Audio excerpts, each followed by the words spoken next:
नमस्कार बंधुरा पश्चिमबंगेर कृषि और माछ चाष चैनेले आपनादेर स्वागतम। बंधुरा आमादेर पश्चिमबंग होक बा बांग्लादेशेर किछु किछु जेला होक आमरा किन्तु एखन किन्तु गम चाषटा किन्तु माने खूबई कम करी, अर्थात गम चाष किन्तु आमरा आगेर मतो सेभावे करी ना। आमादेर राज्ये अन्य राज्य थेके साधारणत गम आसे पांजाब टांजाब बा ओइदिकेर हरियानार सेदिक थेके किन्तु एदिके प्रचुर परिमाणे किन्तु गम आसे, किन्तु आमरा कृषकरा हयतो अनेकेई जानी ना जे गम यदि आमरा आबाद करी बा गम यदि आमरा चाष करी ताहले किन्तु बड़ो धानेर थेके किन्तु खरचा अनेक कम बा अन्यान्य आलू बा अन्यान्य जेगुलो आमरा फसल चाष करी तार थेके किन्तु खरचा अनेक कम, अल्प दिनेई फसल घरे ओठे एबं भालो परिचर्याय किन्तु मोटामुटी आपनारा आगेरकार जारा अनेक आगे चाष करतो सेरकम आधुनिक प्रযুক্তিতে तारा चाष करतो ना, किन्तु फलन किन्तु तबुओ तारा 18 থেকে 20 मन पेत। आमरा यदि भालोभाबे एखोनो यदि चाष करी मिनिमाम 20 मन থেকে 25 मन पर्यन्त गम किन्तु आमरा 33 शतक जमिते किन्तु आरामसे बा अनायासेई पेते पारी। तो एबं खरचाटाओ कम एबं এই गम चाष करार परेई किन्तु आमरा किन्तु जमिते आबार बड़ो धान लागाते पारबो अथवा आगाम पाट बुनते पारबो, एमनकि लेट जे भ্যারাইটির যে ভুট্টাগুলো আছে সেগুলো কিন্তু জমিতে লাগাতে পারবো। তো আজকে আমি আপনাদের মাঝে তুলে ধরবো যে 33 শতাংশ জমিতে অর্থাৎ 1 বিঘা 33 শতক জমিতে কি পরিমাণ সার প্রয়োগ করবেন, গম কিভাবে চাষ করবেন, একদম বিস্তারিত সুন্দরভাবে আমি আপনাদের মাঝে তুলে ধরার চেষ্টা করব। চ্যানেলে যেসব নতুন দর্শক রয়েছেন প্লিজ চ্যানেলটিকে সাবস্ক্রাইব করে পাশে বেল আইকনটিকে বাজিয়ে রাখুন যাতে পরবর্তী নোটিফিকেশনগুলো সময় মতো আপনাদের কাছে পৌঁছে যায়।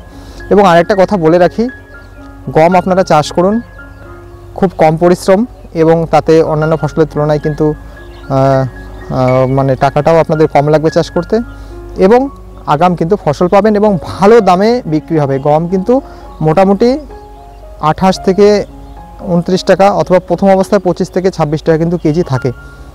তো সেই অনুপাতে ধান কিন্তু 17 থেকে 18 টাকা মাত্র বা 20 টাকা হাইয়েস্ট কেজি থাকে, নতুন অবস্থার কথা বলছি আর কি। তো আপনারা কিন্তু অবশ্যই জমিতে অন্তত 2-1 বিঘা জমিতে করে গম চাষ করুন, তাহলেই বুঝতে পারবেন আপনারা যে কীরকম প্রফিট হচ্ছে। তো বেশি দেরি না করে আমি আপনাদের মাঝে এখন তুলে ধরবো গম আপনারা কিভাবে চাষ করবেন। সবার প্রথম আপনাদের জমি নির্বাচন করতে হলে আপনাদের যেটা করতে হবে, আপনারা বেলে দোআঁশ মাটি যেরকম আলুর জন্য আমরা খুব বলে থাকি বেলে দোআঁশ বা দোআঁশ মাটি, কিন্তু গমের ক্ষেত্রে আমরা বলবো এঁটেল দোআঁশ মাটি বা হালকা এঁটেল মাটি, অর্থাৎ যে জমিগুলোতে কিন্তু রস মোটামুটি থাকে সেই জমিগুলো কিন্তু গমের জন্য সবথেকে ভালো হবে। এবার বেলে দোআঁশ মাটিতে আপনারা গম চাষ করতে যাবেন না, মানে বেলে দোআঁশে হালকা করা গেলেও মানে একদম বেলে মাটিতে কিন্তু গম চাষ করবেন না। গম চাষের জন্য আদর্শ জমি হচ্ছে এঁটেল দোআঁশ মাটি। তো এরকম জমিতে আপনারা গম চাষ করবেন। তো জমি মোটামুটি আপনাদের বলে দিলাম জমির কথা। এবার আসে সারের পরিমাণ। বিঘা প্রতি আপনারা অন্যান্য চাষের মতনই প্রথমে জৈব সার গোবর হলে মোটামুটি 1000 থেকে 1300 বা 1500 কেজি পর্যন্ত দিতে পারেন। জৈব সার হলে মোটামুটি 3 প্যাকেট থেকে 4 প্যাকেট আপনারা জৈব সার ছেটান ভালো ভালো কোম্পানির, যেগুলোর মধ্যে বিভিন্ন ধরনের ব্যাকটেরিয়া রয়েছে, সুডোমোনাস রয়েছে, তারপর ট্রাইকোডার্মা রয়েছে, এই জাতীয় সমৃদ্ধ জৈব সারগুলো আপনারা ছেটাবেন জমিতে। জৈব সার দিয়ে তৈরি করার পর মোটামুটি 8 থেকে 10 দিন পর আপনারা যখন ফাইনাল চাষ দেবেন, ফাইনাল চাষের আগে আপনারা যেভাবে সারটা দেবেন সেটার কথা এবার আমি বলছি। বাংলাদেশ থেকে যেসব দর্শক বন্ধুরা দেখছেন আপনারাও এইভাবে জমি তৈরি করবেন। আপনাদের ওখানে কী সার পাওয়া যাবে আমি বলে দিচ্ছি।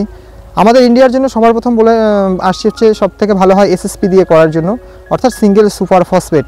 এই সারটা আপনারা 2 প্যাকেট নেবেন, অর্থাৎ 100 কেজি নেবেন আপনারা। এর মধ্যে সালফারও রয়েছে। এবং বাংলাদেশের বন্ধুরা আপনারা টিএসপি নেবেন, আপনাদের ওখানে ট্রিপল সুপার ফসফেট পাওয়া যায়, সেই টিএসপি আপনারা বিঘায় নেবেন হচ্ছে মোটামুটি 30 কেজি আপনারা টিএসপি নিলেন। আমাদের ইন্ডিয়ার জন্য এসএসপি হচ্ছে 100 কেজি। এবার হচ্ছে ইউরিয়া আপনারা প্রথম অবস্থায় 15 থেকে 18 কেজি দিয়ে দেবেন এবং পটাশ আপনারা সেম একই পরিমাণ 15 থেকে 18 কেজি হারে পটাশ দেবেন এবং জিঙ্ক আলাদাভাবে আপনারা ছেটাবেন। মাঝখানে যে কোনো একদিন জমিতে আমি বরাবরই বলি সমস্ত ভিডিওতে যে জিঙ্ক আপনারা কিন্তু ফসফেটের সঙ্গে মেশাবেন না, জিঙ্ক আপনারা আলাদা করে মাঝখানে যে কোনো একটা দিন আপনারা আলাদা করে জিঙ্কটা ছিটিয়ে দিয়ে রাখবেন, অর্থাৎ বা জিঙ্ক সালফেট হলেও হবে, যেগুলো এখন বাজারে জিঙ্ক সালফেট হিসেবে বিভিন্ন পাওয়া যাচ্ছে। তো এই জিঙ্কটা মোটামুটি আপনারা 1 থেকে 1.5 কেজি হারে প্রয়োগ করবেন এবং বোরনটা আপনারা কিন্তু রাসায়নিকের সাথে মেশাতে পারবেন। এই বোরনটাও আপনারা 1 থেকে 2 কেজি হারে আপনারা প্রয়োগ করবেন। এবং আরেকটা কথা বলবো বন্ধুরা, মাটির আরও অন্যান্য যে অনুখাদ্যগুলো রয়েছে সেই জাতীয় যদি সার থেকে থাকে বা ধরুন যে হিউমাস সমৃদ্ধ, অর্থাৎ আপনারা বাজারে প্রচলিত বিভিন্ন কোম্পানির কিন্তু মোটামুটি 12টা 13টা 14টা 15টা বিভিন্ন মাত্রায় যে অনুখাদ্যগুলো একখানে মিক্স করে দেওয়া থাকে, সেই অনুখাদ্যগুলো আপনারা এই সময় কিন্তু 3 থেকে 4 কেজি হারে বিঘা প্রতি 33 শতকে প্রয়োগ করতে পারেন। তাহলে কিন্তু জমিটা খুব সুন্দরভাবে তৈরি হবে এবং দ্রুত কিন্তু আপনারা যে গম বুনবেন সেই গম কিন্তু দ্রুত গাছ বৃদ্ধি হবে এবং প্রয়োজনীয় যে পুষ্টি উপাদানগুলো এই খাবারগুলোর মধ্যে এই খাবারগুলোর থেকে আপনারা মানে পেয়ে যাবে গাছগুলো এবং খুব তাড়াতাড়ি কিন্তু গমের জমি সুন্দরভাবে বেড়ে উঠবে। এবার আসছি বন্ধুরা, জমি এইসব ছিটিয়ে দিলেন, ছিটিয়ে দিয়ে আপনারা ফাইনাল চাষ দিয়ে নেবেন। ফাইনাল চাষ দেওয়ার পরে আপনাদের কিন্তু মই দিতে হবে। মই আপনারা কিভাবে দেবেন, একদম খুব সুন্দরভাবে জমি তৈরি করবেন, তাহলে কিন্তু আপনারা ভালো কিন্তু ফলন পাবেন। জমিটা কিন্তু খুব সুন্দরভাবে তৈরি করতে হবে এবং ফাইনাল চাষ হয়ে গেলে একদম কিন্তু শেষে একটা মই দিতে হবে। এবং মই এখানেই হচ্ছে একটা মজার বিষয়, যদি আপনারা গরুর হাল পেয়ে থাকেন, এখন তো দেখাই যায় না গরুর হাল, তো গরুর হাল যদি পেয়ে থাকেন গরুর হাল দিয়ে মইটা আপনারা টেনে দেবেন, অথবা আপনারা গম ছিটিয়েও তার উপর কলা গাছ, মইয়ের উপর কলা গাছ দিয়ে নিজেরাও টেনে দিতে পারেন। কিন্তু গরুর হালটা যদি পাওয়া যায় তাহলে সবথেকে ভালো হয়। তারা একটা সুন্দর আবার অথবা অনেকেই কি করে যে 2টো ট্রাক্টর দিয়ে চাষ করে নিল, দেওয়ার পর 3 নম্বরে রোটারিটা মেরে নিল, মেরে নেওয়ার পর আবার গম ছিটিয়ে দিল, দেওয়ার পরে গরুর হাল একবার হচ্ছে সুন্দরভাবে ফাল দিয়ে গেল, লাঙলের ফাল দিয়ে গরুর হাল দিয়ে তারপর আবার সুন্দরভাবে কিন্তু সেই গরুর হাল দিয়ে মই দেয়। সাধারণত দেখা যায় না। আবার যে সব জায়গায় গরুর হাল পাবেন না, আপনারা লোটারি এলাকা বলবেন গম ছিটানোর পরে যে হালকাভাবে লোটারিটা মারতে ওপরে, তাহলে কিন্তু কোনো অসুবিধা হবে না। তো আমরা সাধারণত আমাদের এখানে এবার আমার বাড়ির পাশে এক আঙ্কেল করছে আর কি গম চাষ, তো ভিডিওতে আমি দেখাবো আপনাদের। এখানে কিন্তু নুজিবিদু কোম্পানির, দেখতেই পাচ্ছেন আপনারা ভিডিওতে, নুজিবিদু কোম্পানির এই গমটা এবার চাষ করা হচ্ছে, উনি ছেটাচ্ছেন এবং একদিকে গরুর হাল কিন্তু সুন্দরভাবে কিন্তু এটাকে আবার প্রথম চাষ একবার দিয়ে নিয়ে তারপর আবার মই দিয়ে দেবে। তো এইভাবে সুন্দরভাবে যদি আপনারা গমটা বপন করেন, মোটামুটি দেখবেন 7-8 দিনের মধ্যে মোটামুটি চারা বেরিয়ে যাবে সুন্দরভাবে সবখানেই। এবং তার পরবর্তী কী পরিচর্যা করবেন আমি অবশ্যই আপনাদের মাঝে তুলে ধরবো পার্ট টু পার্ট। বিশেষ করে যারা নতুন চাষি রয়েছেন, নতুন অনেক শিক্ষিত বেকার রয়েছেন যারা চাষে আসতে চাচ্ছেন, কী চাষ করবেন আপনারা অল্প অল্প করে এইভাবেই ট্রাই করুন, অন্যান্য চাষের পাশাপাশি এই চাষটা, গম চাষটা, তাহলে দেখবেন যে আপনাদের কম সময়ে কিন্তু অধিক মুনাফা আপনারা ঘরে তুলতে পারবেন। আরেকটা ব্যাপার বলে রাখি, এটা প্রথম পর্ব আমি দিলাম গম চাষের, আর এই আমার চ্যানেলে এটাই সবথেকে প্রথম ভিডিও গমের। এর পরবর্তী প্রত্যেকটা ধাপে ধাপে আমি ভিডিও দিয়ে যাব। আরেকটা কথা বলে রাখি বন্ধুরা, যদি ভালো কোনো কোম্পানির বীজ না হয়, যদি ঘরের বীজ হয়, বিশেষ করে বাংলাদেশে অনেক সময় ভালো কোম্পানির বীজ পাওয়া যায় না, ঘরের থেকে কৃষকরা রাখেন, সেই বীজকে আপনারা কিন্তু অবশ্যই শোধন করে নেবেন। আপনারা সাধারণত শোধন করার জন্য কার্বনডাজিম আপনারা 1 কেজি গমের জন্য 3 গ্রাম হারে স্প্রে করে শুকিয়ে নিতে পারেন বা সরাসরি মেখেও কিন্তু আপনারা শোধন করে নিতে পারেন। আরেকটা কথা বলে রাখি, এবং অনেক সময় মনে হয় যে পাখি খাবে, পাখি খাওয়ার যাতে না খায় তার জন্য আপনারা কিন্তু ইমিডাক্লোপিড গ্রুপের যে কোনো কীটনাশক এর সাথে মিশাতে পারেন, মিশিয়ে কিন্তু আপনারা গমটাকে শুকিয়ে নিয়ে তারপর কিন্তু ছেটাবেন। তো এই হচ্ছে আজকের ভিডিও বন্ধুরা।